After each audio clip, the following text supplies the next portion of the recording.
Hello and welcome to Onward in Love and Caregiving. I'm Greg Johnson. I'm the president and CEO of GJP International, which is Greg Johnson Partnerships International. And here in New York, I have the great privilege of serving as the chief advisor to the CEO of Emblem Health for family caregiving. And I want to welcome you once again to this program, Onward in Love and Caregiving. This is a program that we are celebrating family caregiving, faith, and spirituality. And we've been doing that now for over 3 years. This program itself began in Bali several years ago. And we're going back this year, I promise you. I can't wait to see everyone, and I can't wait to accept the many invitations I've had to come and speak and to work with you on some wonderful projects that are being done out there in Southeast Asia. Now, as we talked of last week, it's the beginning of the new year. And with that beginning, it's a wonderful time for us to refresh, for us to take a look at where we've been and where we're going on our caregiving journey, where our specific caregiving journey is, and to welcome new persons. And I've had a number of notes from many of you saying thank you for going back and talking about what is a family caregiver. Well, my favorite definition, someone who shows up, now here's the hard part, and stays to help. Or as Carol Levine's book was entitled, it's a person who is always on call. Those are powerful definitions of an incredible work that is being done by millions of people all over the world. People who are in truth the backbone of the healthcare systems. Because who knows the patient better than the family caregiver? Now, last week, we talked very briefly, and I just want to repeat it because if you weren't with us last week, you may not have heard this. But healthcare itself, if if we were going to do a play on healthcare, we'd need three actors. Also, healthcare has been given an example of being a three-legged stool. So whichever works better in your mind, it's fine. One person, one leg, who would that be?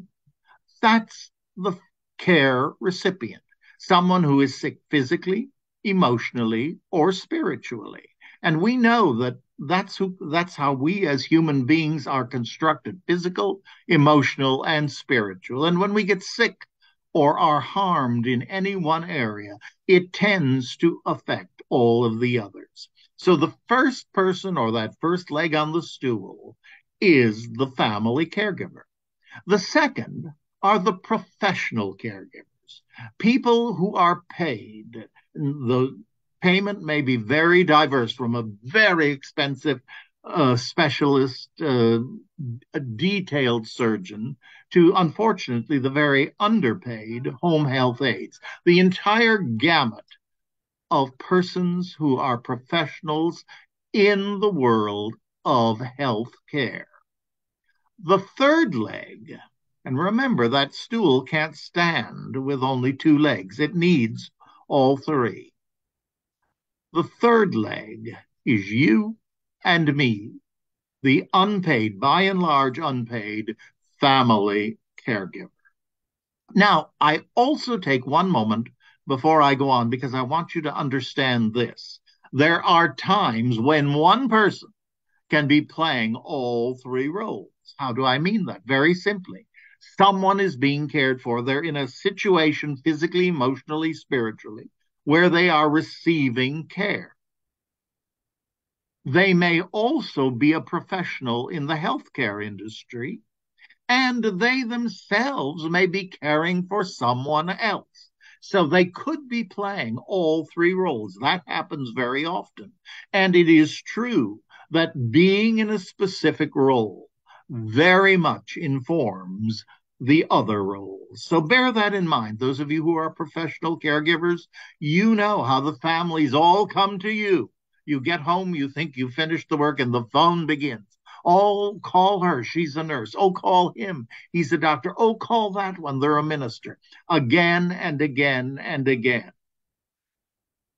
Teaches us something about boundaries as well. But that is a fact. So each of our roles informs the other. Now, this week, I'm going to talk of the first of two words that define us: family, caregiver. I'm going to begin with family. Now, each of us comes from a family of origin that we all know. We have a birth family, and no matter what that story has been, that is the reality. And so we all have a birth family. We also are all we are all parts of many families of choice. Now, this could be a work situation, a faith community, a church, a temple, a mosque, a 12-step group. It could be a political group, a social group, a gardening club, all sorts of groups with whom we associate, a literary society, a theater group, all of these with whom we choose to be and to participate. Now, why is that so important? Well, let me share this with you. Sheila Warnock, in her wonderful book, Share the Care, gives us many examples of how to find out when we're dealing with a person who is ill, whom we really don't know their full story. And that's often true here in New York City, certainly. But we have been called into service or have become part of a group of people who are trying to get help for someone. This book of Sheila's gives us a couple of chapters that deal with finding families of choice, people with whom the person who is ill has interacted, has had experience, has had some sort of relationship, because they ultimately become potential persons to be part of the caregiving team.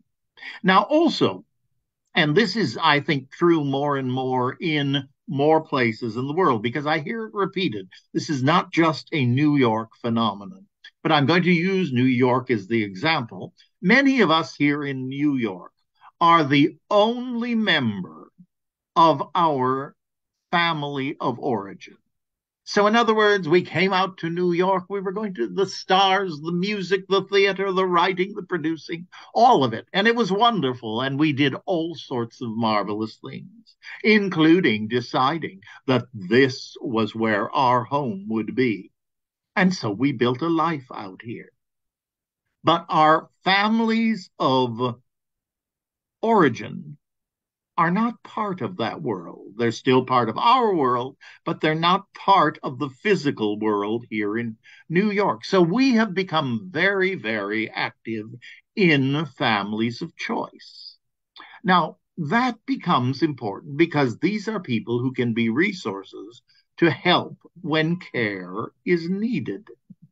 Now, many of you know that from the very beginning, when I was invited to create the Care for the Family Caregiver program for Emblem Health, I always tried things out. I would get an idea and say, I wonder how that would work. I wonder how that relates to family caregiving, or finding other faces of caregivers that I'll be talking about next week. I began to experiment.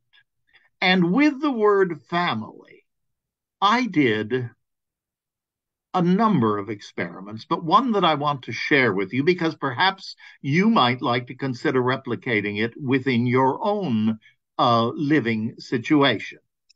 Here in New York, I live in a 21-story apartment in Chelsea, right in the middle of Manhattan. And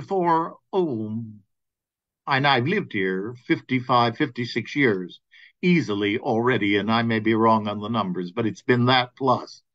And excuse me. And that has been a joy.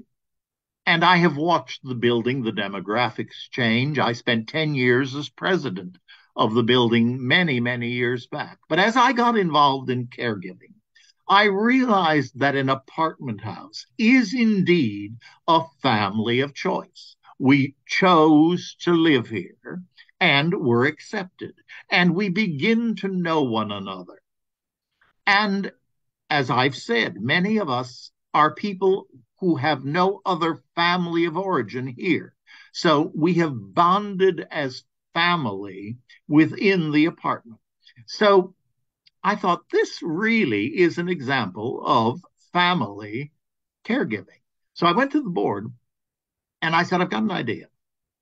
I think we need to start a family caregiving committee. And I began sharing information and that sort of thing. And unfortunately, the first thing people think is when you say that you're being a nosy neighbor committee, that you're trying to find out who's sleeping with whom and all that sort of thing. And I always say, if you want to know that, go talk to the doorman and give him $5.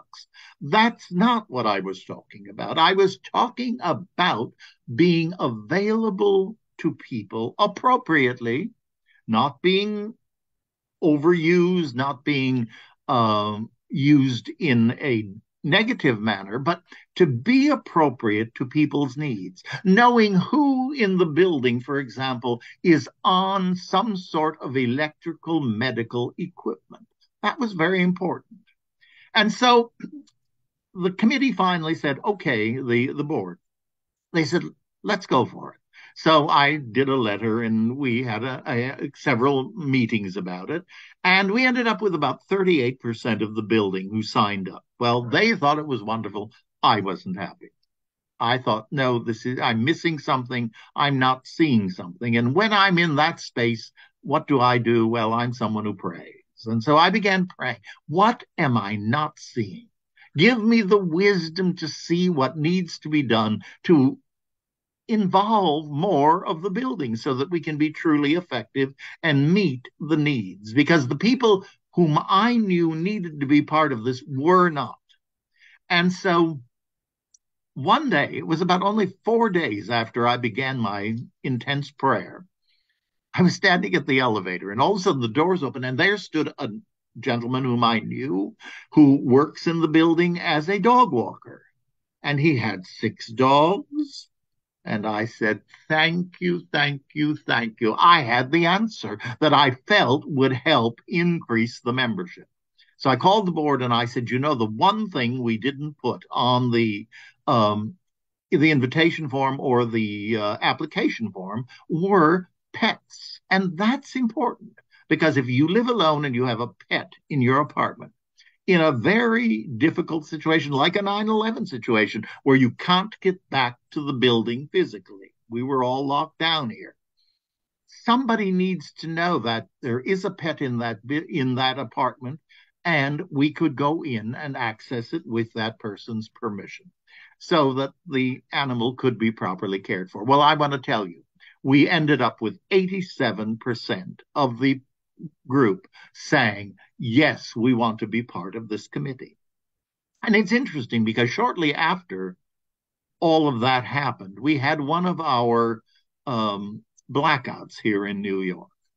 And I'm proud to say that because of that work and that committee and that caregiving, we were able to see that all of the persons in the building, some that we had not been aware of, who need electricity for whatever medical devices they need in order to maintain their health regime, were able to be gotten out of the building and transferred to facilities that we knew were going to have or had private generators and so forth, so that they could be taken care of.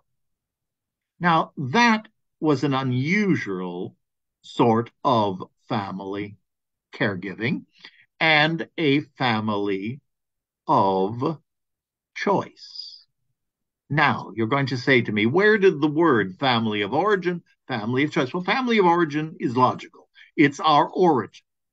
But where did family of choice come from?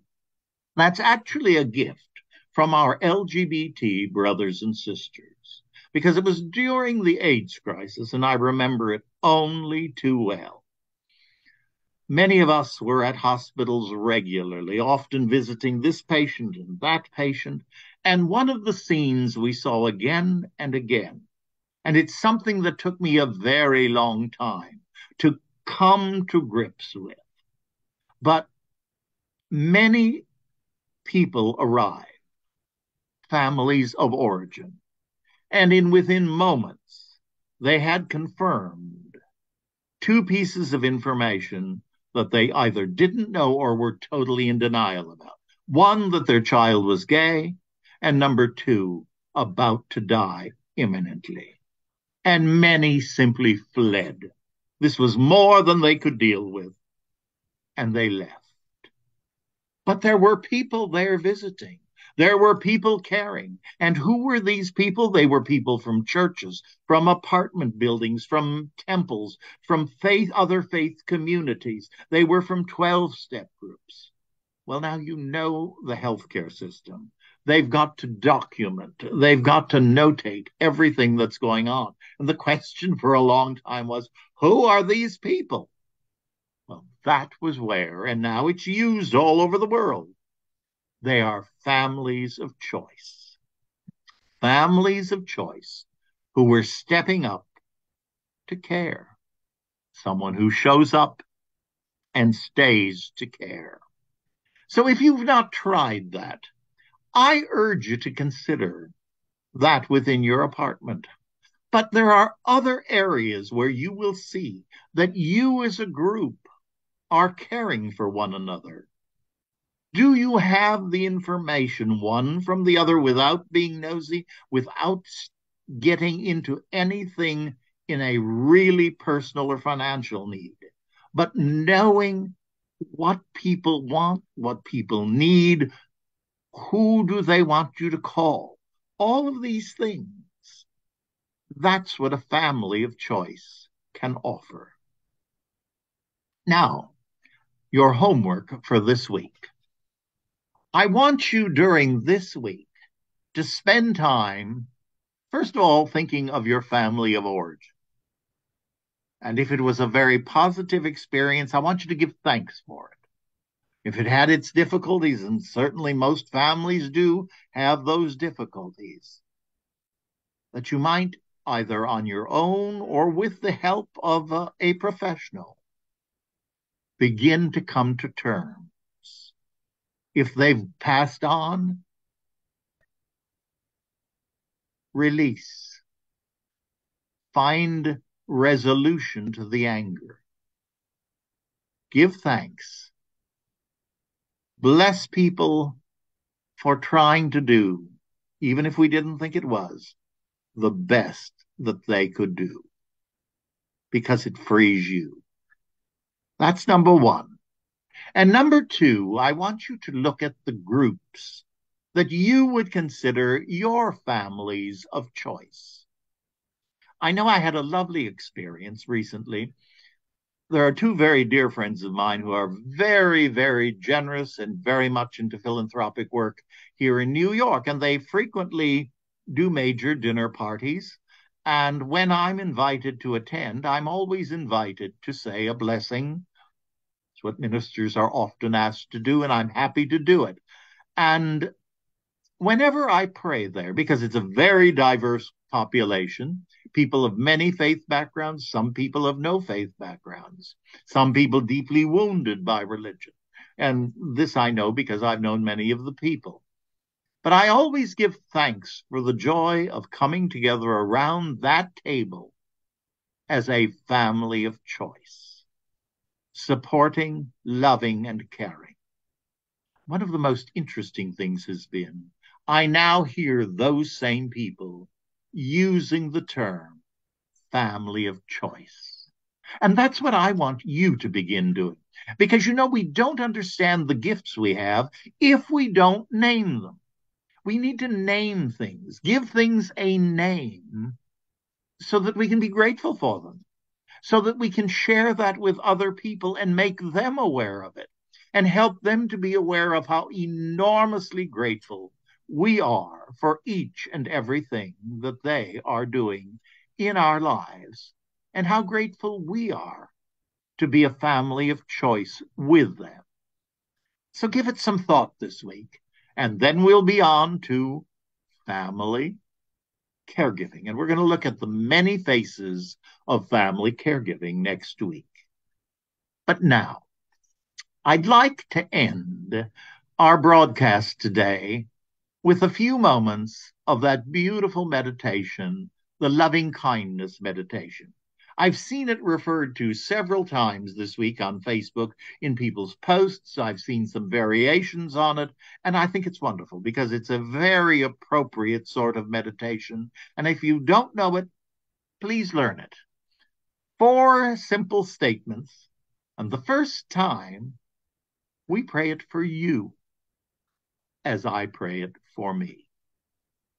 Now let's take a deep breath. Oh, yes, let's take a deep, deep breath and release. Let us breathe in love and exhale fear. Breathe in love and exhale fear. May I be safe. May I be happy and at peace. May I be healthy and strong. And may I have the ease of well-being to accept all conditions of the world. And it is so. Now, let's look at our family of origin, whether here or in eternity. Let us surround them in love, and let us pray the same prayer. May you be safe. May you be happy and at peace. May you be healthy and strong. And may you have the ease of well-being to accept all conditions of the world and eternity. And now, and perhaps later in the day, you might like to do this again, looking at your various and specific families of choice. And pray this prayer, seeing them in your mind's eye as you pray, surrounding them in love, in healing, in goodness, and strength. We will pray cumulatively now. May you be safe. May you be happy and at peace. May you be healthy and strong. And may you have the ease of well-being to accept all conditions of the world. And it is so. Amen. Thank you for being with me today. I hope that you have a wonderful weekend, that you will remember caring for me, caring for you, a thought for the week on Sunday afternoon, Sunday evening, depending on my schedule, and on Thursdays, of course, at 11 o'clock, hymns by request. I'm thrilled to have had this opportunity to spend some time with you as we look at the wonderful world of family caregiving. Remember, there's only one rule. Before I can care for you, I've got to care for myself. And I'm hoping that this review at the beginning of this year on family caregiving will help you to better incorporate that rule into your life and your daily practice. Until later, onward in love and caregiving. And thank you so much for being with me. Namaste. Thank you, and God bless. We'll see you real soon. Thank you.